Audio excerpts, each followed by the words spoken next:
Just trying to rebuild myself after some very traumatic events, and we're going around some of the places where I've been. I lived there once when I was supposedly trying to get help.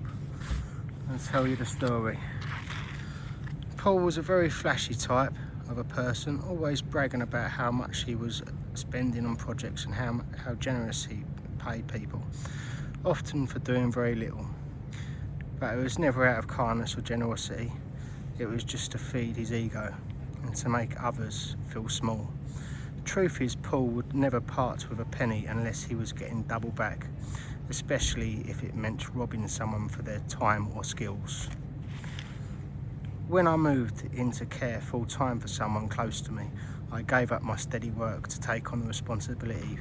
My plan was to start a small home installation business, something flexible, something I could build while still providing care. Paul had a flat in London. He wanted rewiring, a new consumer unit, smart upgrades, the lot. I saw an opportunity. I offered to do the job at a cut down rate of just £50 a day.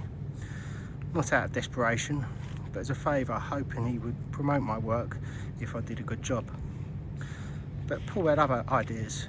He accepted the £50 a day rate, then demanded the whole property was completed in just 2 weeks, a price job, not a day rate. I refused to carry out any works and told him to keep his change. Now let me take you back 20 years. I was on bail at the time for being wrongly accused of terrorism. Later, no further action. I was already living in a van I had bought myself, trying to survive. Paul offered to help, so-called help. He said if I lived in a caravan on site, providing security of a night, and worked as a labourer during the day, plus driving the dumper truck, he would pay me £50 a day. I didn't have many options, so I agreed reluctantly. Hello mate, how you doing? What? The caravan had no power or heating and no light. I bathed using a blue pipe, pumping cold water from the ground, from roughly where I stand now. While being naked, I was overlooked by all the surrounding houses. For the toilet, I could use the facility inside the pub.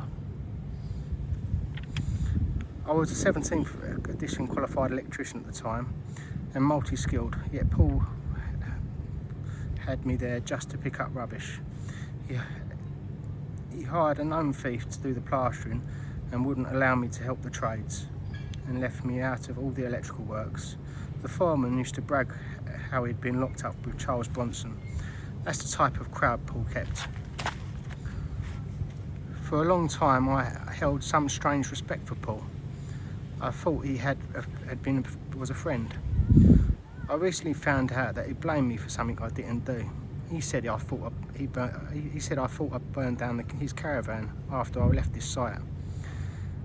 He used this to justify years of manipulation while pretending to be a friend, when he was just waiting for the perfect moment to betray me.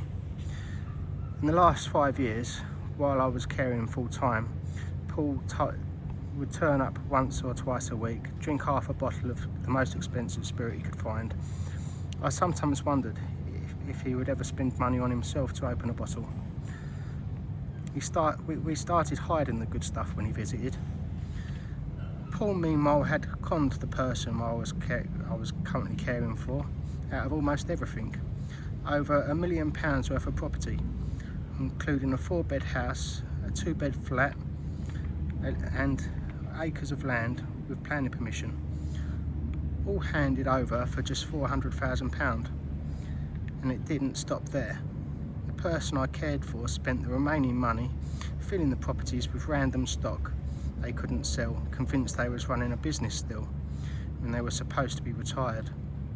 All of these belongings destined to be Paul's when the person I cared for was gone. Paul always used to promise to bring me a Sunday roast when I was at the caravan. He never did, and when one of his workers borrowed my van and brought it back with no brakes, I'd had enough. I left the job and went to help another friend. Tony had just bought his first property and asked for some help.